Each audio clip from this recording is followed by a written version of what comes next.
I would like to thank you for inviting me to be part of this symposium. And I wish I could be there, but I unfortunately cannot.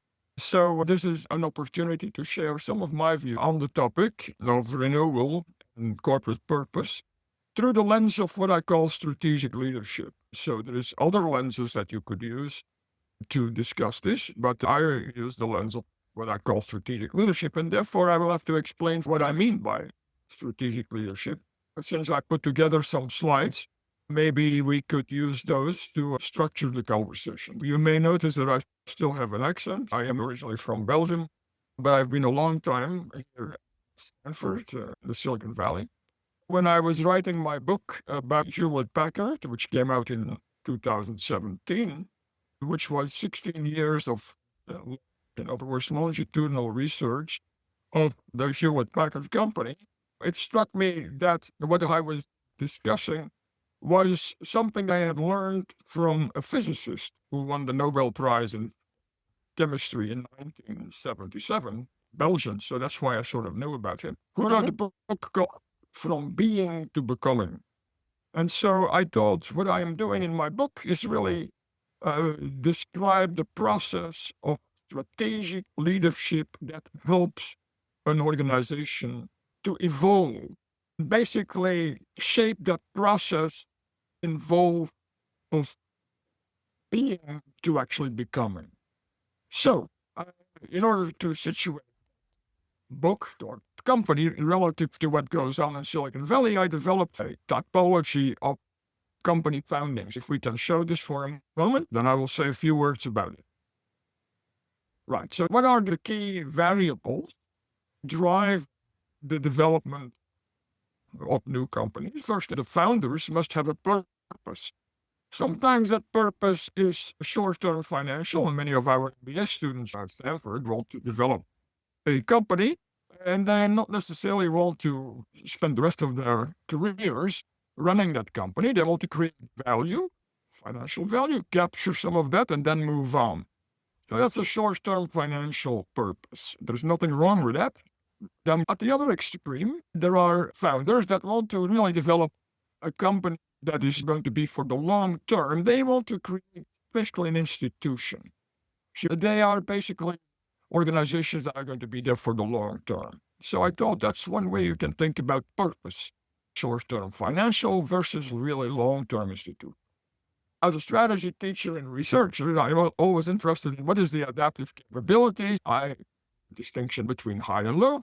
And in Silicon Valley, believe it or not, most of the companies that are started do not survive. So the first box in the framework is failed companies. One of the things that in Silicon Valley is, I think, different from what is so in many other areas, maybe even in the United States, but definitely in Europe, is that failure can become a stigma.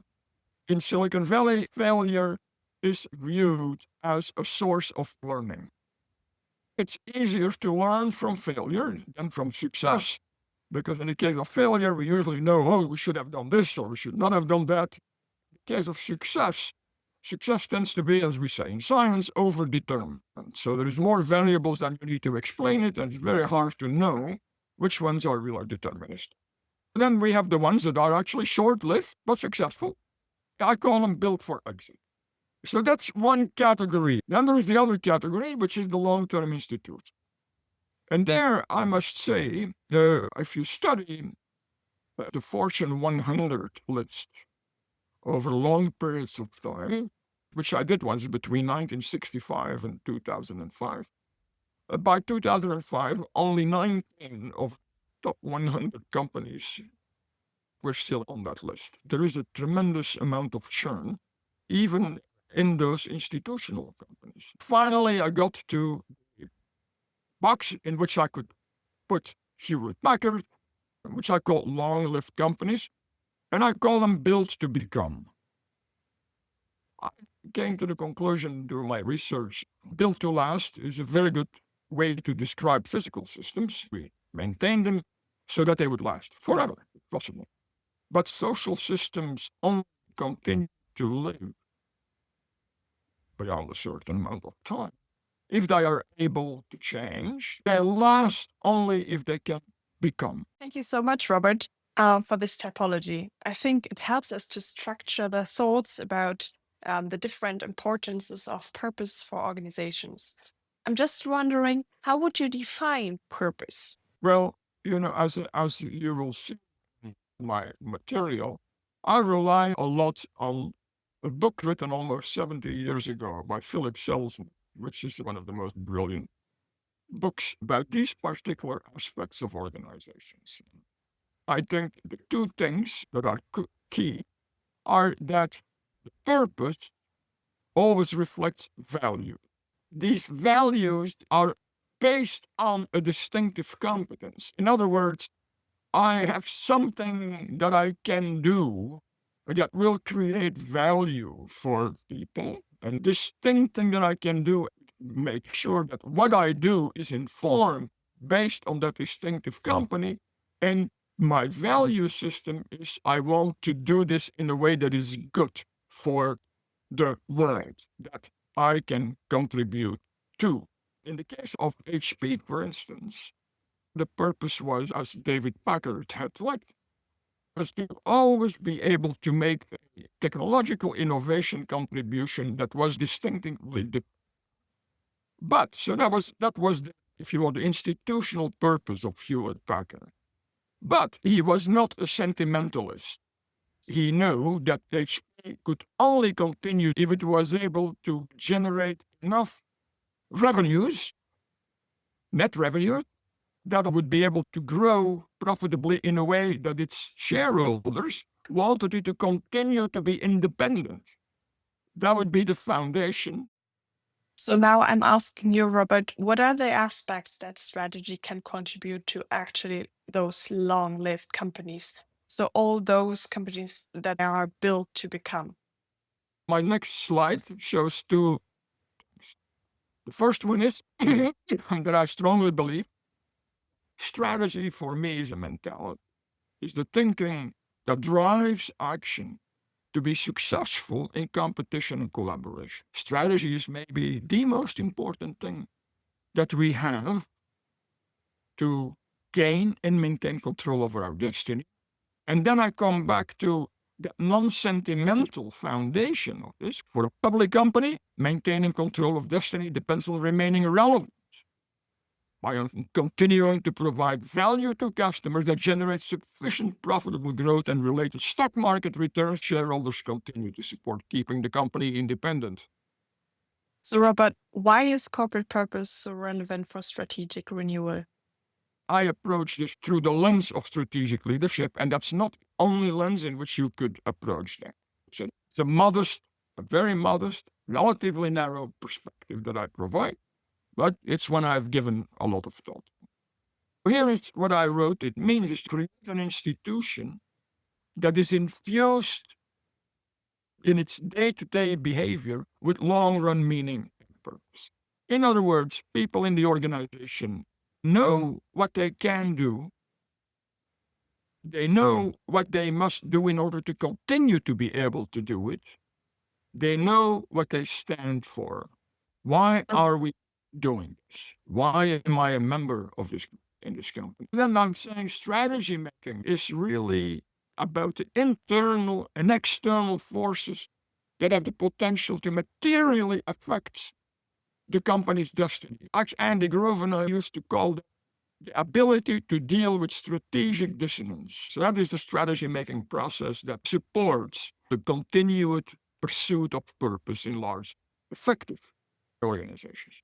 I've written many articles about strategic renewal, but back to Selznick, which I thought is truly a very deep statement. He says, goal check, if it is institutionally meaningful, is framed in the language of character or identity. That is, tells us what we should do in order to become what we want to be, continue to do.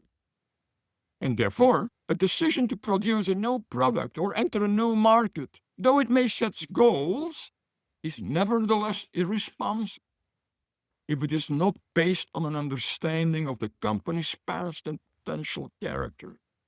If the new venture on analysis requires a change in distinctive companies, then that becomes the new goal. An extremely powerful statement for all of us who are interested in strategy.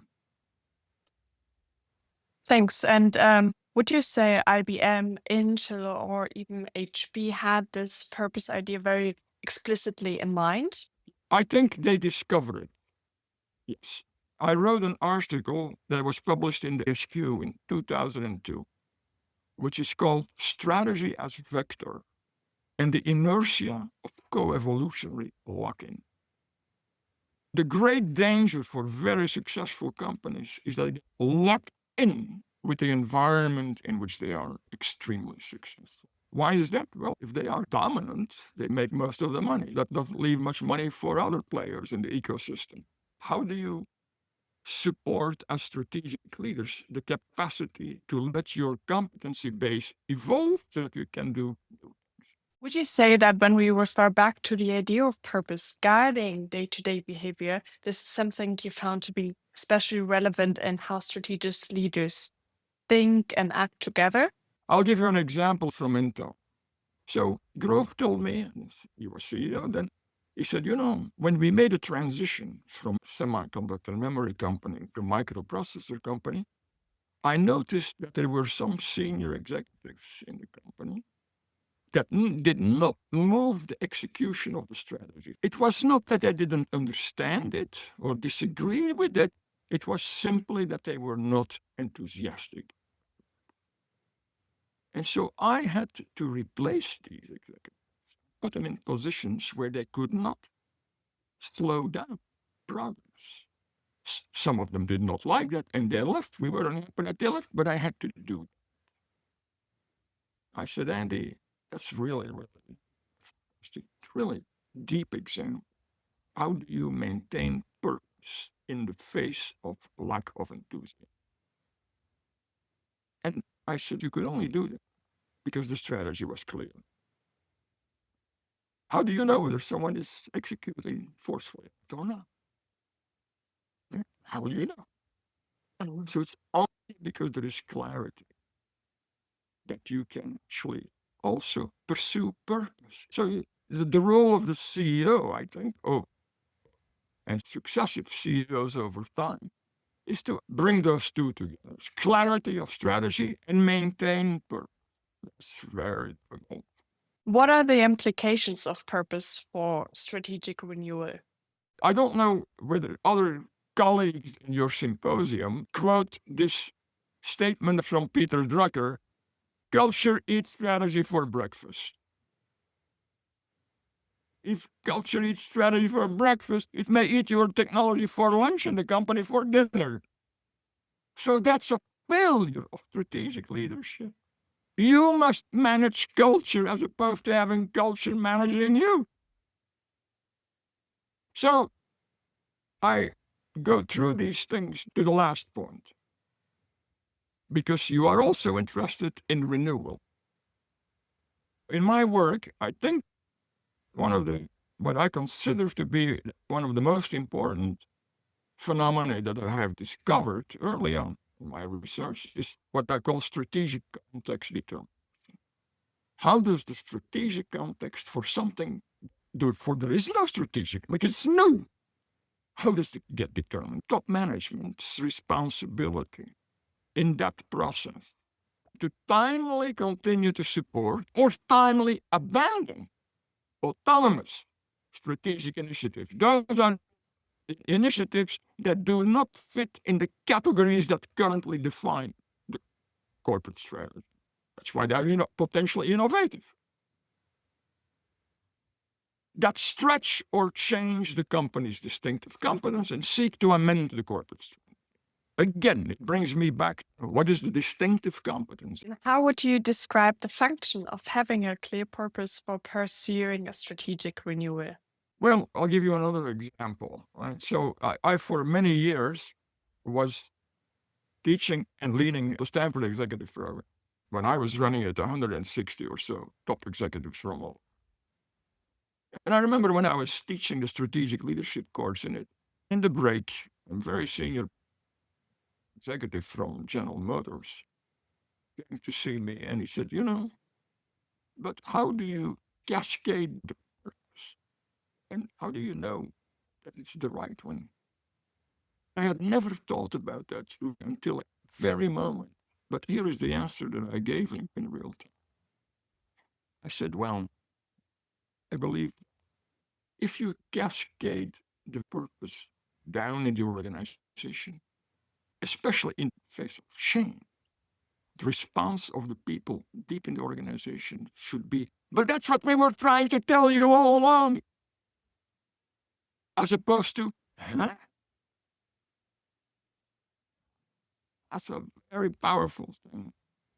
The test is all this. That's why you say, when you, I don't want to talk about all this verbiage, terminology, buzzwords. It's all meaningless unless you can translate it into natural language that people down in the organization will understand, and then they will teach you.